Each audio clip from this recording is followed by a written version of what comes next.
وسلام على عباده الذين اصطفى أما بعد فأعوذ بالله من الشيطان الرجيم بسم الله الرحمن الرحيم ولله على الناس حج البيت من استطاع إليه سبيلا ومن كفر فإن الله غني عن العالمين.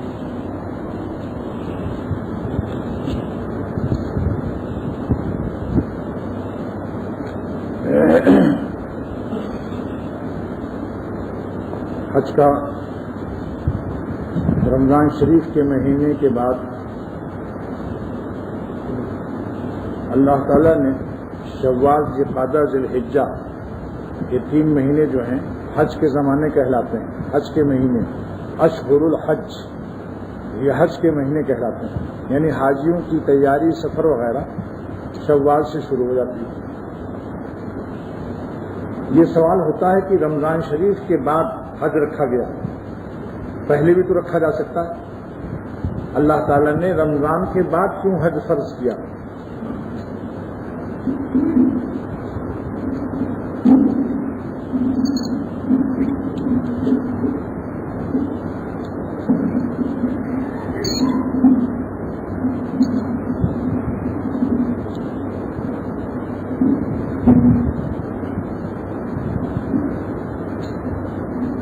تو بات یہ ہے کہ حج جو ہے، حج کی 2 قسمیں. حج کردم زیارت خانہ بود، اللہ کے گھر کی زیارت کر لینا، منا مزدلفہ عرفات کے ارکان ادا کر لینا حج ہے. مگر حج رب البیت مردانہ بود، ایک تو گھر کا زیارت ہے، ایک گھر والے کی ملاقات ہے. جو اللہ تعالیٰ کے خاص بندے اولیاء اللہ ہیں وہ گھر کی زیارت کے ساتھ ساتھ گھر والے کی بھی زیارت کرتے ہیں. مولانا رومی رحمۃ اللہ علیہ فرماتے ہیں حج کردم زیارت خانہ بود، اس گھر کی زیارت کر لینا حج ہو گیا، بنا مزدلفہ عرفات کے ارکان پورے کر لیے. لیکن حج رب البیت، اس گھر کا رب اللہ کی زیارت کرنا یہ مردانہ اور اہل اللہ کا کام ہے. ایک شخص نے کہا میں حج نفلی کرنے جا رہا ہوں. ایک اللہ والے نے کہا کہ تم جہاں جا رہے ہو، جس گھر کی زیارت کے لیے جا رہے ہو، کیا اس گھر والے سے بھی آپ کی دعا سلام ملاقات ہے، جان پہچان ہے، اس کو جانتے ہو پہچانتے ہو، کس کے گھر جا رہے ہو؟ تو کہا کہ ابھی تو پہچان بس رونے لگے. وہ سمجھ گئے مقصد کہ میں ابھی اللہ کی معرفت سے محروم.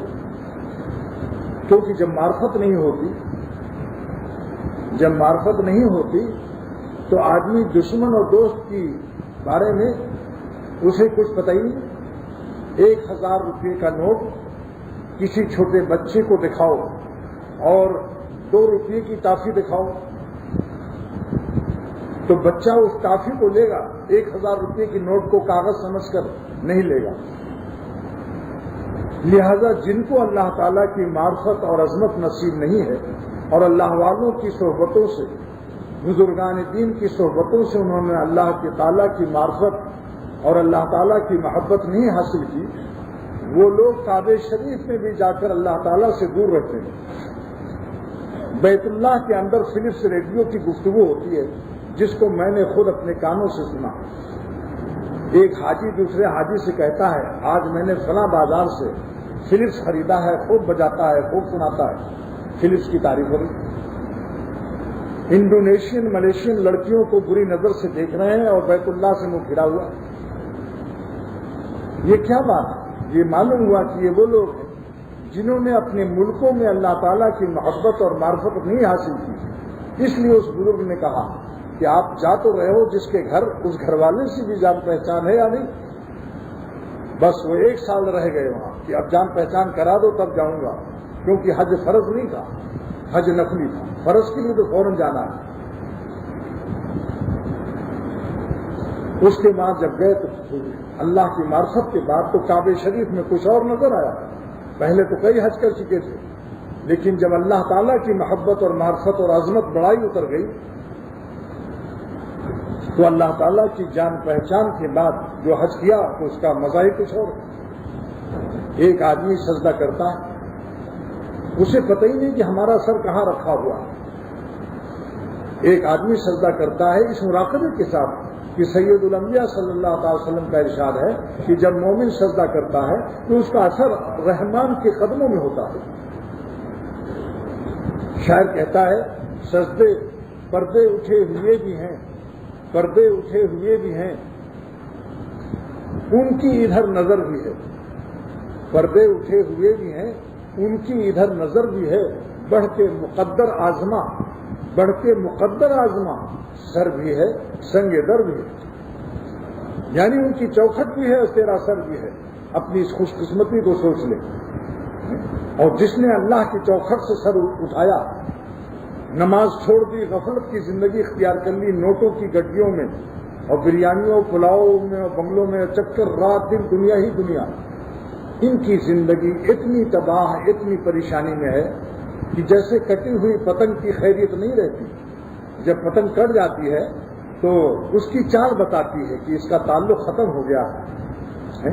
کیسے چلتی ہے پتنگ دیکھو یہ، اور پھر لڑکے دوڑ کر کے اس کو نوچ کھسوٹ کرتے ہیں. جو اللہ سے دور ہوا، نماز روزہ سے غفلت کی، تقویٰ کا راستہ چھوڑا، غیر اللہ سے دل لگایا، ٹیلیوں کے چکر میں پڑا، وی سی آر سینما کے چکر میں پڑا، ٹیلی ویژن کے پروگراموں کے چکر میں پڑا، اس کا انجام کیا ہوگا کہ کٹی ہوئی پتنگ کی طرح ہر بلا مصیبت اس کو لوٹ کھسوٹ کرے گی. جیسے کٹی ہوئی پتنگ کو بچے لوٹتے ہیں، اسی طرح سے بلائیں اور مصیبتیں مسلسل اس کو لوٹ کھسوٹ کریں گی. ہر وقت اس کا دل پریشان رہے گا، کیونکہ دل کا چین، دل کا آرام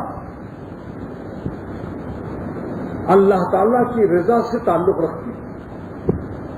جتنا زیادہ اللہ خوش ہوں گے اتنے ہی اس بندے کا دل خوش رہتا ہے. اس چیز کو آپ خوب سمجھ لیجئے. جتنا اللہ تعالیٰ جس سے خوش رہتے ہیں اتنا ہی اس کے دل کو اللہ تعالیٰ خوش رکھتے ہیں.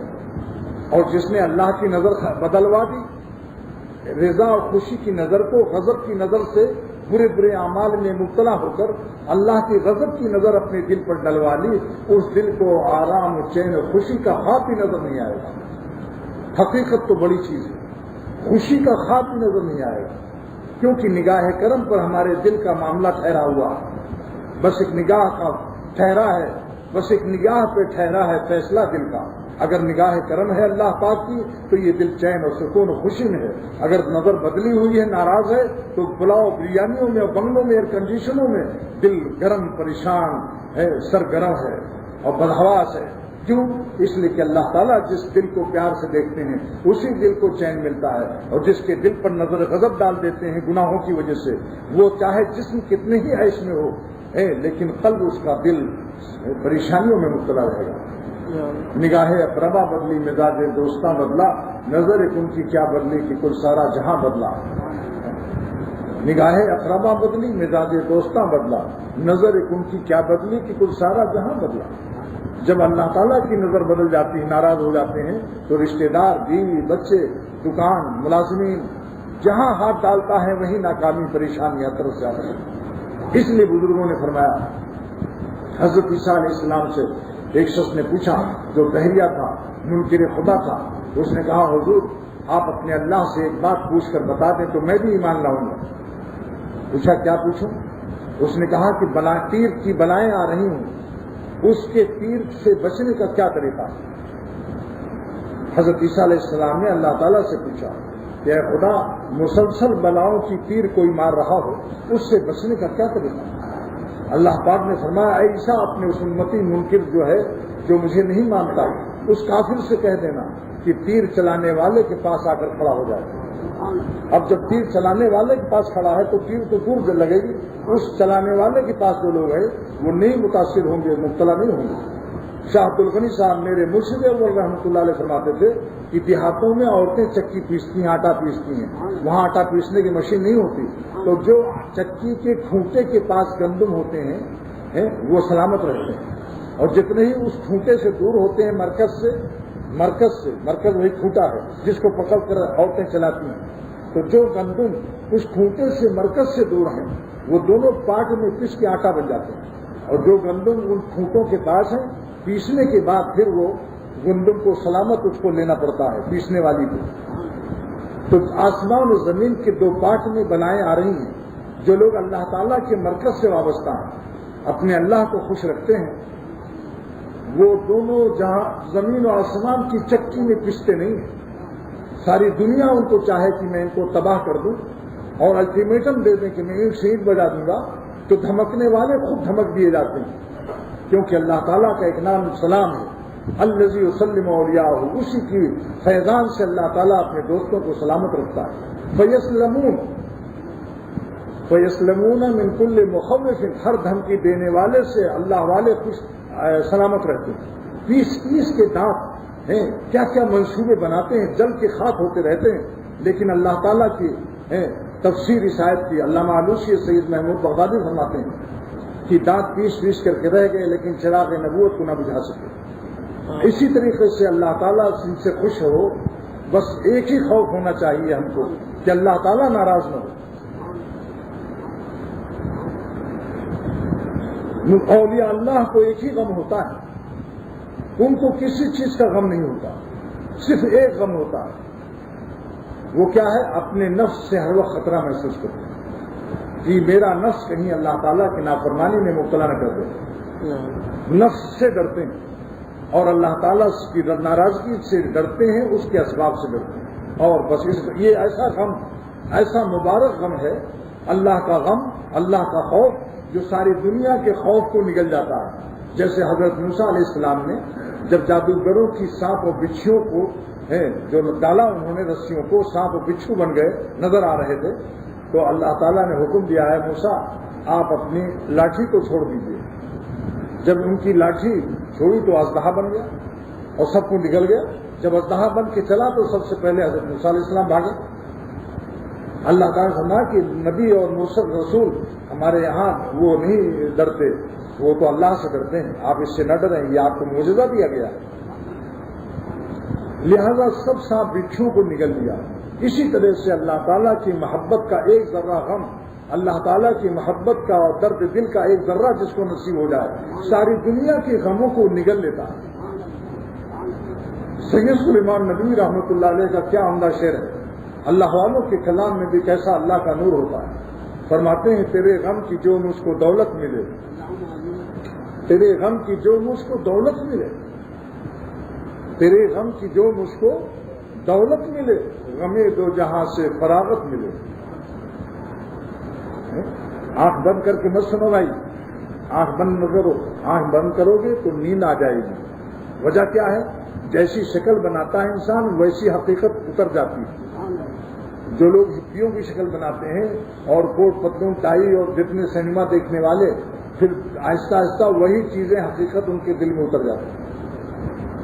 اس لیے کہتا ہوں کہ آنکھ کھول کر کے سنو، کان بھی کھولو، آنکھ بھی کھولو، اور دل کی بوتل بھی لگائے رکھو کان سے۔ کان تیز ہے، اگر آپ پیٹرول لے رہے ہیں، بوتل میں تیز لگی ہے، لیکن بوتل ذرا کا ہٹ جائے تو سب پیٹرول زمین پر گر جائے گا۔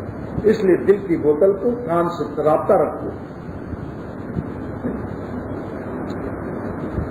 اتنی دور سے آئے ہو، اگر یہاں بھی کوئی سو جائے تو آپ بتلائیے قابل افسوس ہے یا نہیں؟ بتاؤ۔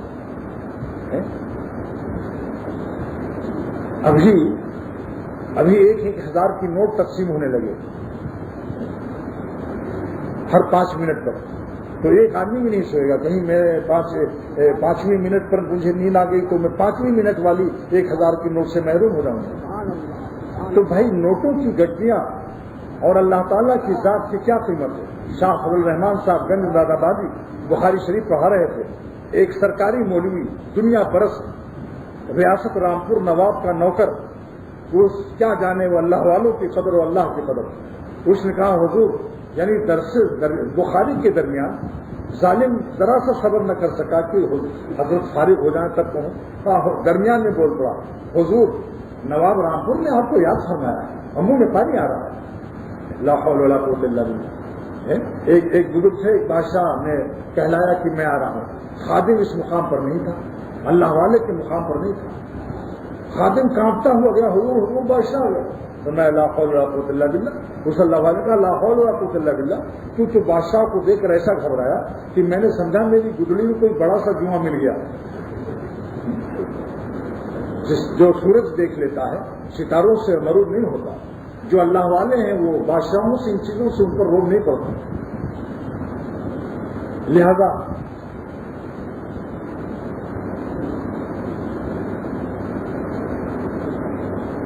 کیا بات چل رہی ہے؟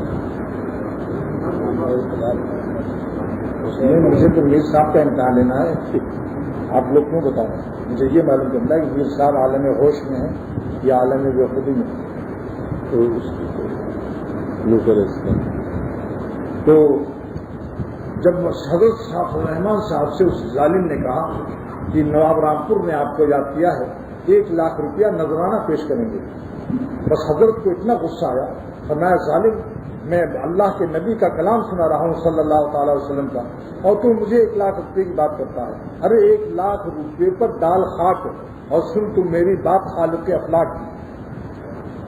پھر حضرت شاہ صاحب نے جو شعر پڑھا تھا، میرے مرشد اول شاہ عبد الغنی صاحب اس کو بڑا مزہ لے کر رحمۃ اللہ علیہ پڑھا کرتے تھے۔ وہ کیا شعر پڑھا حضرت نے؟ 1 لاکھ روپے کے مقابلے میں کیا شعر پڑھا؟ جو دل پر ہم ان کا کرم دیکھتے ہیں، جو دل پر ہم ان کا کرم دیکھتے ہیں، تو دل کو بے حد جامع جم دیکھتے ہیں۔ یعنی بادشاہوں کا وہ بنایا ہوا جامع جمشید سے بہتر ہے ہمارا دل، جس دل میں خدا کی محبت کا موتی ہوتا، زمین آسمان سے افضل ہوتا، سورج اور چاند سے افضل ہوتے ہیں۔ کیا قدر اندھی بڑھیا جانے بادشاہی کی، ہم لوگ تو اندھی بڑھیا ہیں، بادشاہی کی قدر کیا جانے؟ بہت زیادہ اگر قدر کی تو اس کے ناخن کاٹنے لگے، ہائے ہائے کیسا یتیم ہے، اور بہت قدر کی تو اس کے پر کاٹنے لگے، ہائے اس کا بال بھی کوئی نہیں بناتا، بالکل ہی یتیم ہے۔ حالانکہ یہی 2 باتیں اس بادشاہی کی ہنر اور خوبی کی، اسی ناخن سے وہ شکار کرتا ہے، انہی بالوں سے اڑتا ہے۔ لیکن اندھی بڑھیا کی مثال حضرت جلال الدین رومی نے دیا ہے کہ جو لوگ اللہ والوں کی قدر کرتے وہ اندھی بڑھیا ہیں، نابینا ہیں، خدا تعالیٰ ہم سب کو بینائی عطا کر دے، ہم بھی محتاج ہیں اس بینائی کی۔ اللہ تعالیٰ ہمیں بھی اپنے اولیاء کی پہچان، ان کی معرفت اور ان کی عظمت، ان کی توقیر عطا کر دے، خاص کر حضرت مولانا شاہ ابرار الحق صاحب جو میرے مربی و شیخ، ہم سب کو ان کی عظمت و محبت اور توقیر نصیب فرمائے، کیونکہ شیخ کی توقیر کو حضور امت نے قرآن پاک کی آیت سے ثابت کیا ہے۔ تو وقت روح کی آیت کی تفسیر کرتے فرماتے ہیں کہ اللہ تعالیٰ فرماتے ہیں، اے صحابہ تم لوگ میری نبی کی عزت کرو۔ اسی آیت سے حضرت نے لکھا جو نائب رسول اور شیخ مرشدین پیر مرشد ہیں، ان کی توقیر کرنا وہ اسی آیت سے اس کا ثبوت ملتا ہے۔ جنہوں نے جتنا ادب کیا اتنے ہی وہ بانصیب ہو گئے، اور جنہوں نے بے ادبی کی وہ بے نصیب ہو گئے۔ باادب بانصیب و بے ادب بے نصیب۔ مولانا رومی اسی لیے دعا کرتے ہیں، اے خدا جوئیں توفیق ادب، اے خدا ہم آپ سے ادب کی توفیق مانگتے ہیں۔ کیوں؟ بے ادب محروم منس فضل رب، بے ادب اللہ کی فضل سے محروم رہتا۔ تو حضرت موسیٰ علیہ السلام، حضرت عیسیٰ علیہ السلام نے پوچھا تھا کہ اے اللہ بلا تیر آ رہی ہوں مسلسل، تو اس کا علاج کیا ہے؟ اللہ نے فرمایا کہ اس تیر چلانے والے کے پاس کھڑے ہو جاؤ، تیر اس سے بلا سے بچ جاؤ۔ حضرت خواجہ عزیز الحسن مجذوب رحمۃ اللہ علیہ نے اس روایت کو اپنے ایک شعر میں پیش کر دیا، بلائیں تیر اور فلک کما ہے، کمان کی شکل کر دی، بلائیں تیر اور فلک کما ہے، چلانے والا شہنشاہ ہے، اسی کی زیر قدم اما ہے، بس اور کوئی مفر نہیں۔ اللہ ہی کے تعلق سے بلاؤں سے عاقب ہے اور کہیں فرار کی جگہ نہیں۔ اگر اولیاء اللہ بظاہر مبتلا بھی نظر آئے تو وہ جس مصیبت میں ہے دل ان کا چین و آرام میں۔ حضرت ایوب علیہ السلام کو سارے جسم میں کیڑے ڈال دیے اللہ میاں نے، امتحان لیا ان کا صبر کا، لیکن اللہ تعالیٰ نے کیڑوں کو حکم دے دیا کہ اے کیڑوں تم میرے پیغمبر اور پیارے کو کاٹنا نہیں، یہ امتحان کے لیے تمہیں بھیجا ہے۔ اور حضرت ایوب علیہ السلام کے دل میں ان کیڑوں کی محبت ماں باپ سے زیادہ ڈال دی، یہاں تک کہ روایت میں ہے، کوئی مولانا رومی فرماتے ہیں کہ اگر کوئی کیڑا جسم سے دور چلا جاتا تھا تو اس طرح بے چین ہوتے تھے جیسے کسی کے بیٹے کا اغوا ہو گیا ہو اور تلاش کر رہا، اس کو تلاش کر کے جب رکھ لیتے تھے تب جا کے ان کو چین ملتا تھا۔ مولانا رومی جس کو فرماتے ہیں وہ کہ دادا ہم ایوب را مہر پدر، میں نے ایوب علیہ السلام کو باپ جیسی محبت دی تھی. بیر مہمانی یہ کرما بے ضرر ہے، وہ بے ضرر کیڑوں کی مہمانی کے لیے میں نے ان کے دل میں محبت ڈالی. تو اگر اللہ والوں کو کبھی آپ چانچے جب اچھے ہو گئے تو اللہ تعالیٰ نے پوچھا کہ اے ایوب تمہارا مزاج کیسا ہے؟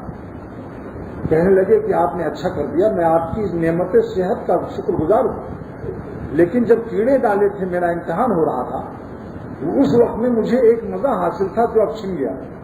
اللہ نے پوچھا وہ کیا مزہ تم کو تھا؟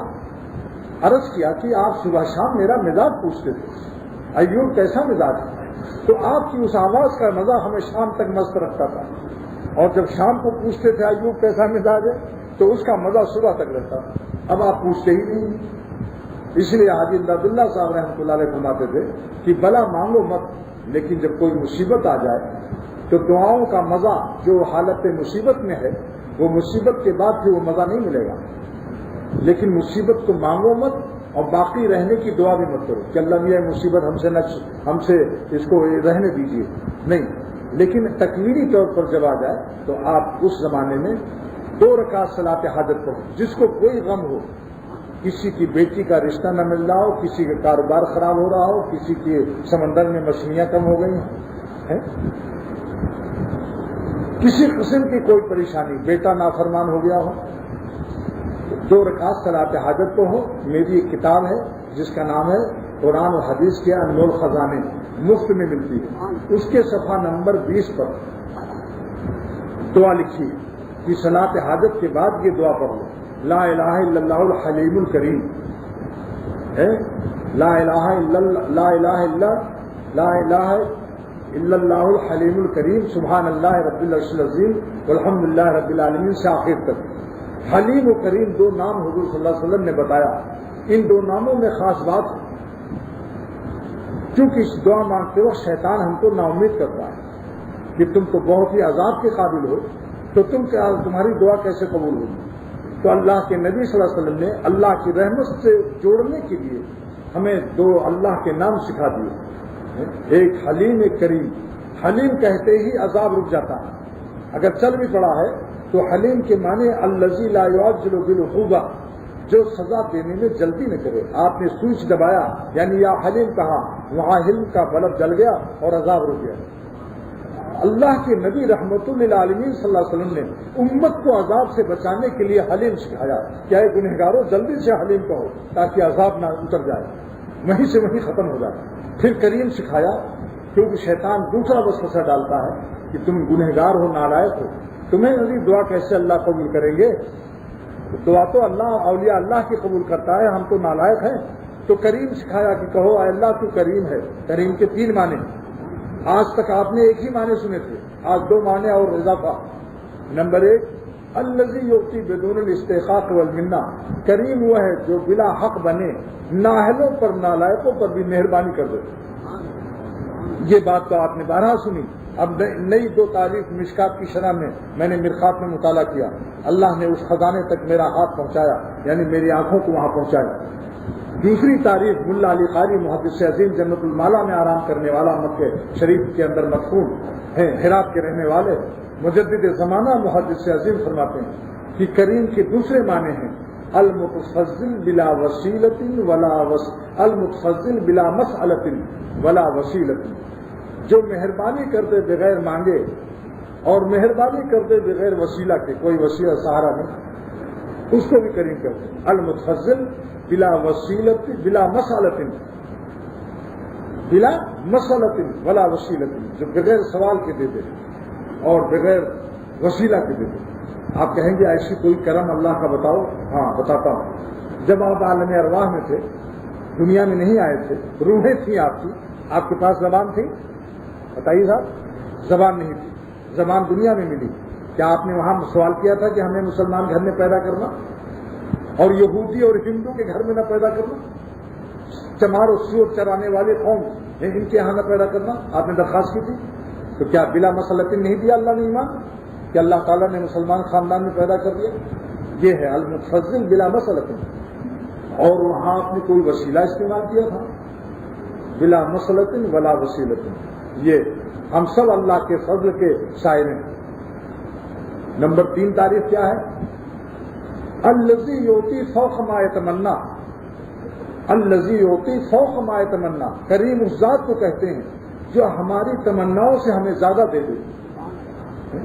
جیسے ایک آدمی نے ایک آدمی سے کہا ہمیں ایک بوتل شہد دے دے، بوتل بھی لایا تھا، وہ اٹھا کریم، اس نے خادم سے کہا اس کو 2 من کی مشق دے دو شہد کی، تو اس نے جلدی سے پیٹھ پر لادا اور بھاگ گیا، کہا چلو یہ تو اچھا ہوا، ایک بوتل مانگا پوری مشق مل گئی، 2-3 بوتل خود پئیں گے باقی بیچیں گے مالدار بھی ہو جائیں گے۔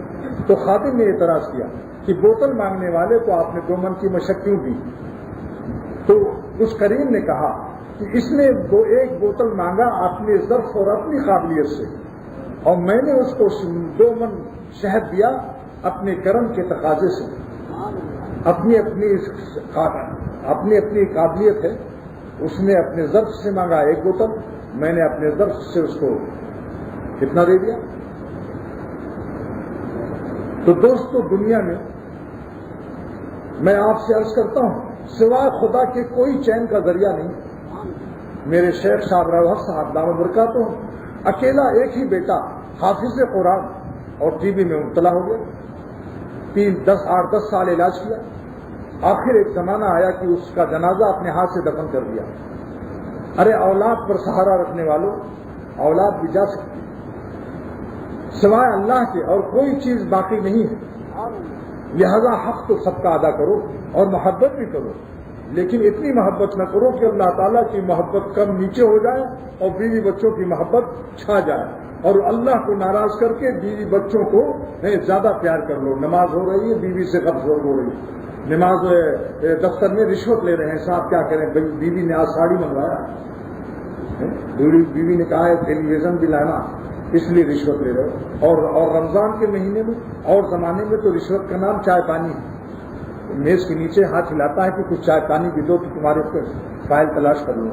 اور رمضان میں کہتے ہیں مولانا جب افطاری کے لیے کچھ چاہیے، افطاری کم وقت کہیں کہ حرام کی افطاری کھانے کے لیے مانگ رہا ہے، رشوت کا نام افطاری، تب یہ کہتا ہے میری رفتاری تیز ہوگی، جب افطاری کے لیے کچھ دے گا تو میری چال ذرا تیز ہوگی، میں جلدی کام کر دوں گا، میری رفتاری جو ہے تیز ہو جائے گی۔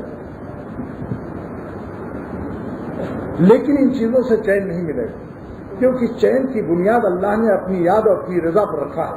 یاد کی تعریف اللہ کو راضی رکھنا ہے، جس سے خدا راضی ہو اللہ کی یاد میں آئے، چاہے وہ خاموش۔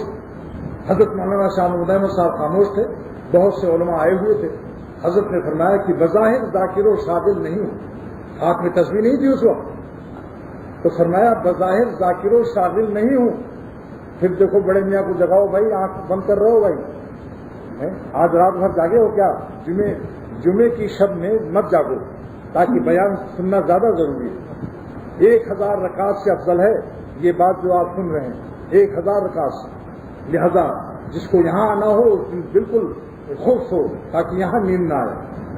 1000 رکعت پڑھ سکتے ہو اپنے گھر میں، لہذا دین کا ایک مضمون سیکھ لینا بروایت حضرت ابوذر غفاری رضی اللہ تعالیٰ عنہ 1000 رکعت سے افضل ہے، لہذا تھوڑی تھوڑی دیر پر ان کی آنکھوں پر ایک پہرا دار کر دو، کون دے گا؟ تم دیکھتے رہو بس۔ اب آپ پر میں نے ایک پہرے دار مقرر کر دیا کہ اگر آنکھ بند ہونے لگے تو کھول دیا کرو، وہ سرما نہیں ہے، ورنہ ایک سرما بھی ہے ہمارے پاس، بڑا تیز لگتا ہے، اگر ایک سلائی لگا دی جائے تو آپ پھر دن بھر نہیں سو سکتے۔ ڈھاکے میں ایک بڑے عالم کی میں نے آنکھوں میں لگوایا، بڑے عالم بہت محدث، مگر ان کو نیند کی جھپکی آ رہی تھی، ایک سلائی لگا دی، وہاں سے نکلنے لگی، خوب مرچیں کی طرح جلنے لگی آنکھیں، تھوڑی دیر کے بعد نیند بھی غائب ہو گئی، کہنے لگے آنکھ میں روشنی بھی پڑ گئی۔ میں نے کہا سبحان اللہ، دو فائدہ ہوا۔ تو دوستو اللہ تعالیٰ کی یاد کی حقیقت اللہ کو خوش کرنا ہے۔ حضرت مولانا شاہ محمود احمد صاحب دامت برکاتہ کے ہاتھ میں تسبیح نہیں تھی، علماء ندوہ بڑے بڑے علماء بیٹھے تھے، تو حضرت نے فرمایا کہ آپ لوگ سمجھتے ہوں گے کہ میں اللہ آپ سے باتیں کر رہا ہوں تو یہ اللہ کی عبادت و یاد نہیں ہے۔ فرمایا یہ بھی عبادت اور اللہ کی یاد میں شامل ہے، اپنے دوستوں سے بات کرنا، دوستوں کا حق ادا کرنا، مہمان کے پاس بیٹھنا۔ پھر یہ 2 شعر پڑھے، بظاہر ذاکر و شاغل نہیں ہوں، زباں خاموش دل غافل نہیں ہے۔ بظاہر ذاکر و شاغل نہیں ہوں، زباں خاموش دل غافل نہیں ہے، مجھے احباب کی خاطر ہے منظور، مجھے احباب کی خاطر ہے منظور، یہ کیا طاعات میں شامل نہیں ہے؟ بڑے بڑے علماء آج ان سے دعائیں لے رہے ہیں۔ ہاں، اختر نے سن 1940 میں جب میری عمر 16 سال کی 17 سال کی رہی ہوئی، جب حضرت کی خدمت میں پہلی ملاقات ہوئی تو حضرت اس وقت جوان تھے، خالصت کالے تھے۔ حضرت نے یہ 2 شعر پڑھے اللہ تعالیٰ کی طرف خطاب کر کے کہ تیرے دل سکون ہے نہ آرام ہے، دل مضطرب کا یہ پیغام ہے، تیرے دل سکون ہے نہ آرام ہے۔ کیا مطلب کہ اے خدا آپ کے بغیر دل کو سکون آرام نہیں مل سکتا۔ دل مضطرب کا یہ پیغام ہے، تیرے دل سکون ہے نہ آرام ہے، تڑپنے سے مجھ کو فقط کام ہے، یہی بس محبت کا انعام ہے۔ جو آغاز میں فکر انجام ہے، تیرا عشق شاید ابھی خام ہے۔ جو آغاز میں فکر انجام ہے کہ اگر داڑھی رکھ لیں گے تو بیوی کیا کہے گی، دفتر والے کیا کہیں گے، اور دوست احباب کیا کہیں گے۔ یہ جو ہے جو آغاز میں فکر انجام ہے، یہ آغاز محبت ہے۔ داڑھی رکھنا بھی آغاز محبت ہے، اللہ کی محبت کی آغاز نہیں ہے یہ۔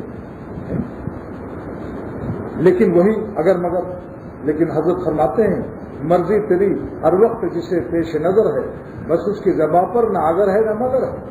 اگر مگر لگانے والا اللہ تعالیٰ کا عاشق نہیں۔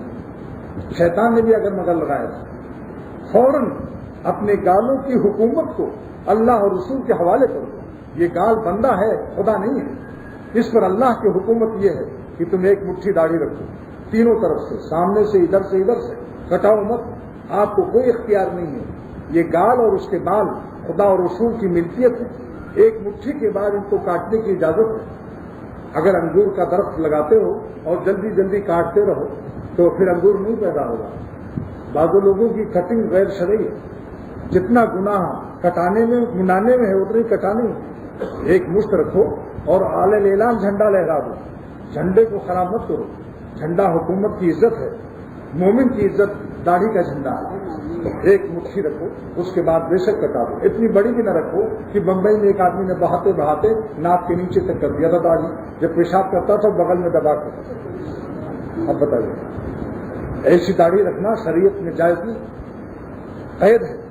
دیکھو صحابہ کی اور حضرت شیخ عبد القادر جیلانی رحمۃ اللہ علیہ بڑے پیر صاحب نے اپنی کتاب غنیۃ الطالبین میں روایت نقل کی ہے کہ داڑھی ایک مٹھی کے بعد کاٹو۔ ہاں، قاضی کو، جج کو اور قاضی القضات یعنی چیف جسٹس کو 2 انگل رکھنے کی اجازت ہے، قاضی کو 1 انگل زیادہ رکھنے کی اجازت ہے۔ تو میں عرض کر رہا تھا کہ اللہ تعالیٰ کو راضی کیجیے سر سے پیر تک، ظاہر سے اور اعمال سے۔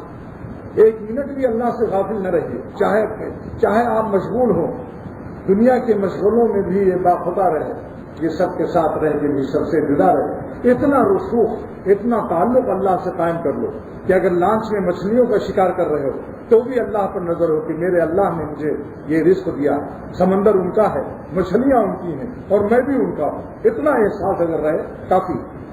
ڈاکٹر حکیم اتنا احساس رکھیں کہ میں اللہ کا بندہ ہوں، مریض کا شفا اس کے اختیار میں، ہر وقت اس کا احساس رکھو کہ میں ان کا ہوں، نہیں ہوں کسی کا تو کیوں ہوں کسی کا، نہیں ہوں کسی کا تو کیوں ہوں کسی کا، انہی کا ہوا جا رہا۔ تو میں عرض کر رہا تھا دوستو، اللہ تعالیٰ کی نظر جس کے اوپر دل پر، جب انسان گناہ کرتا ہے یا گناہوں کی اسکیم بناتا ہے یا 0 پوائنٹ نقطۂ آغاز شروع کرتا ہے، اسی وقت سے اللہ تعالیٰ کی نظر کرم اس سے ہٹ جاتی ہے۔ گناہ کرنا تو بڑی چیز ہے، اسکیم بنانا، ارادہ کرنا، اسی وقت اس کا دل خدا کی رحمت خاصہ سے محروم ہو جاتا ہے، اللہ سے اس کو دوری ہو جاتی ہے، لعنت میں مبتلا ہو جاتا ہے۔ تو اس کا دل کیسے چین کو خواب دیکھے؟ اسی لیے میرا ایک شعر بہت میں پڑھا کرتا ہوں، مجھ کو بھی اس سے فائدہ ہوتا ہے۔ جب شیطان کسی تقاضے کو کوئی کرتا ہے تو فوراً یہ شعر پڑھتا ہوں کہ جس طرف کو رخ کیا تو نے گلستہ ہو گیا، اے ظالم نفس تو اللہ کی نظر کو اپنے دل پر رکھ تو گلستہ رہے گا، دل بغیر پھولوں کے گلستہ رہے گا۔ کسی گل کا تم محتاج نہیں ہوگا، خالق گل کو یاد کر۔ جس طرف کو رخ کیا تو نے گلستہ ہو گیا، اور تو جو کام کرنا چاہتا ہے گناہ کا، اللہ کی نظر کو پھیر رہا ہے، اور تو نے رخ پھیرا جدھر سے وہ بیاباں ہو گیا۔ جو شخص اپنے دل کو ویران و بیاباں کرنا چاہتا ہے اور الو بلوانا چاہتا ہے، جنگلوں میں الو رہتے ہیں، وہی شخص گناہ کا اقدام کرتا ہے۔ اللہ والے عقل مند خوش قسمت لوگ اپنے مالک کو ناراض نہیں کرتے، لیکن گناہوں کے چھوڑنے کے لیے ہمت کی درکار ہے، اور ہمت پیدا ہوتی ہے اللہ والوں کے اور اہل ہمت کی صحبت سے۔ دیسی آم لنگڑا آم بنتا ہے، دیسی آم جب لنگڑے آم کی قلم کھاتا ہے، پھر اس کے بعد اس کا نام بدل جاتا ہے، کام بدل جاتا ہے، دام بدل جاتا ہے۔ چند دن کے بعد دیسی آم سے پوچھو کہ تجھ کو لنگڑے آم سے کیا ملا، تو دیسی آم کہتا ہے پہلے میرا نام دیسی آم تھا، اب لنگڑا آم ہے۔ پھر پوچھتا ہے میرا کام بھی بدل گیا، کیسے؟ کہ اب میں طاقت زیادہ دیتا ہوں کھانے والوں کو۔ پھر کہتا ہے میرا دام بھی بدل گیا، پہلے میں 5 روپیہ کلو بکتا تھا، اب میں 50 روپیہ کلو بکتا ہوں۔ تو اللہ والوں کی صحبت سے انسانیت کی قیمت، نام بھی بدل جاتا ہے۔ دیکھو تلی کا تیل 10 روپیہ کلو اگر ہے، 20 روپیہ کلو، لیکن جب گلاب کی صحبت میں وہ جو مجاہدہ ہوا تو گل روغن نام ہو گیا اس کا۔ اب گل روغن کا، روغن گل کا نام کوئی تلی کا تیل کر دے تو عدالت میں مقدمہ قائم کر دے گا وہ۔ کون؟ تلی۔ تل کہے گی کہ اللہ میاں یہ ہم تو روغن گل ہیں، یہ ہم کو کہتا ہے تم پہلے تلی تھے۔ ارے ہم تھے جب تھے، اب دیکھو کہ کیا ہے۔ تو خیر میں نے آج کی آیت تلاوت کی تھی کہ حج کا زمانہ آ رہا ہے، رمضان کو کے بعد حج کیوں رکھا اللہ نے؟ چونکہ رمضان میں اللہ تعالیٰ کو تقوی والی زندگی دینا ہے، روزوں کے فرض کرنے کی وجہ لعلکم تتقون ہے، اور جب متقی بندہ ہوتا ہے تو اللہ کا دوست ہوتا ہے، جب دوست بن جاتا ہے پھر اپنے گھر پر بلاتا ہے، دوستوں کو بلایا جاتا ہے، نالائقوں کو نہیں بلایا جاتا۔ تو اللہ تعالیٰ نے رمضان کو پہلے کر دیا حج سے پہلے کہ تم روزہ رکھو، تراویح پڑھو، خوب محنت و مشقت کرو، تاکہ تم لعلکم تتقون، تاکہ تم متقی بن کر میرے دوست بن جاؤ، پھر ہماری ملاقات کا تم کو مزہ آئے گا اور ہمارے گھر کا مزہ آئے گا۔ یہ ہے وجہ۔ اسی لیے بغیر تقوی کے جو لوگ حج کرتے ہیں، فرض تو ادا ہو جائے گا، لیکن لڑکوں اور لڑکیوں کو بدنظری کرنے والوں کو کعبۃ اللہ کے تجلیات اور وہاں کے برکات و فیوز نہیں ملتے، دل وہاں بھی سیاہ، اور چونکہ وہاں 1 نیکی پر 1 لاکھ نیکی ملتی ہے، گناہ پر بھی 1 لاکھ گناہ ملتا ہے۔ جس شخص نے ایام حج میں گناہ کیا، بدنظری سے نہیں بچا، وہ گھر پر آ کے بہت ہی خبیث ہو جاتا ہے۔ اسی لیے کہتے ہیں حاجی ہو گیا پاجی، جس نے بیت اللہ میں اور منی، عرفات، مزدلفہ میں اپنی نظر نہیں بچائی، وہ جب اپنے ملکوں میں آئے گا تو وہ لعنت لے کر آئے گا، اللہ ایک ہی ملتزم پر رو لے، وہاں بھی dry clinics, one day service بھی اس سے بھی زیادہ تیز سروس ہے، ہر لمحہ ایک آہ بھی وہاں کے 1 لاکھ کے برابر ہے، ایک آنسو بھی وہاں کے 1 لاکھ آنسو کے برابر ہے۔ اب چند باتیں عرض کرتا ہوں۔ نمبر 1، بعضی عورتیں، میں یہ عرض کر رہا تھا کہ دیکھیے حج کی فرضیت، نماز کی فرضیت سب اللہ تعالیٰ کی محبت کا حق ہے۔ میرے شیخ صاحب عبدالغنی صاحب رحمۃ اللہ علیہ نے فرمایا تھا کہ اسلام پورا کا پورا عشق و محبت ہے، کہ بھائی جس سے محبت ہوتی ہے اس سے بات کرنے کو دل چاہتا ہے یا نہیں، ملاقات کو دل چاہتا ہے۔ اس اللہ پاک کی محبت کا حق ایک اسی لیے نماز ہے، نماز میں اللہ میاں سے بات کرتا ہے، یا کہ نہ بولو میں تو آپ کی مدد کر رہا ہوں۔ آپ کی بات کب ہوگی؟ جب سامنے ہو اللہ۔ اور سجدے میں سبحان ربی الاعلیٰ کے رائے میرے رب آپ بہت بڑی شان والے ہیں۔ شاہ فضل الرحمان صاحب فرماتے ہیں رحمۃ اللہ علیہ کہ جب میں سجدہ کرتا ہوں تو اتنا مزہ آتا ہے جیسے اللہ تعالیٰ نے ہمارا پیار لے لیا۔ ایسا سجدہ کرو کہ رحمان کے قدموں میں اپنے سر کو رکھو اور عظمت اللہ کی سوچو کہ اتنی بڑی دنیا کا گولا نیچے بغیر سپورٹ کے پڑا ہوا، آپ ایک رومال میں چھوڑ رہا ہوں، دیکھو گر رہا ہے، گر گیا، اور اتنی بڑی دنیا نیچے کوئی تھونی کھمبا پلر نہیں، کس نے قائم کیا ہوا؟ اتنا میگنٹ کس نے قائم کیا؟ عزیز و علیم نے۔ سورج کے اوپر بھی 8 ناموں میں سے عزیز و علیم بھی ہے، ذالک تقدیر العزیز العلیم، زبردست طاقت، تمام ستارے لگے ہوئے، کتنا نظام اس میں لگا ہوا ہے ہماری پرورش اور دنیا کو قائم رکھنے کے لیے۔ جب اللہ کا حکم ہوگا تو پھر دنیا زلزلہ آ جائے گا اور آسمان و زمین گر جائیں گے۔ جب کوئی اللہ کا نام لینے والا نہ ہوگا تو قیامت آ جائے گی، زمین گرے گی، آسمان گریں گے، سورج گریں گے، چاند گریں گے، تارے گریں گے، اور جو دنیا میں اللہ کو انفرادی طور پر بھول جاتا ہے اس کے دل پر قیامت آ جاتی ہے۔ جو لوگ بدنظری کرتے ہیں، غیر اللہ سے دل لگاتے ہیں، ان کے قلب میں پر قیامت آ جاتی ہے۔ کیسے؟ ان کے دل کے سورج گر جاتے ہیں، ان کے دل کے چاند بے نور ہو جاتے ہیں، ان کے دل کے ستارے گر پڑتے ہیں، شامیانے اجڑ جاتے ہیں، چین و سکون چھن جاتا ہے، چہرہ دیکھو تو لعنت کے آثار نظر آتے ہیں۔ جو شخص چاہے بدنظری کرنے کے بعد اپنا شیشے میں چہرہ دیکھے، اللہ کے نبی کا فرمان غلط نہیں ہو سکتا۔ اللہ کے نبی صلی اللہ علیہ وسلم فرماتے ہیں کہ اللہ لعنت کرے ان لوگوں پر جو کسی کی ماں بہن بیٹی کو بری نظر سے دیکھتے ہیں، اور وہ دکھانے والیوں پر بھی لعنت۔ اسی لیے پردہ نشین عورتوں پر جو حسن جمال ہے وہ سانڈلیوں کی طرح پھرنے والوں پر وہ بات نہیں، ان پر چہرے پر لعنتیں برس رہی ہوتے جو غیر مردوں کو دکھا رہے ہیں۔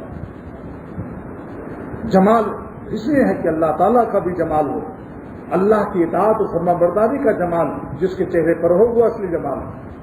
اب ایسی طریقے سے زکوٰۃ، محبت بھی دل چاہتا ہے محبوب کے لیے کچھ مال خرچ کروں، اللہ نے زکوٰۃ فرض کر دیا، اپنی میری محبت کا حق اس طرح ادا کروں، سال میں ایک دفعہ حساب کر لو جتنا نفع ہوا ہے، اور جو نفع سال بھر میں رمضان میں مثلا کوئی زکوٰۃ نکالتا ہے لیکن شعبان میں کہیں سے 20,000 اور آ گیا، اور تب اس پر سال گزرنے کی قید نہیں ہے، اگر صاحب نصاب ہے وہ ایک ہی مہینے میں اس کو زکوٰۃ واجب ہو جائے گی۔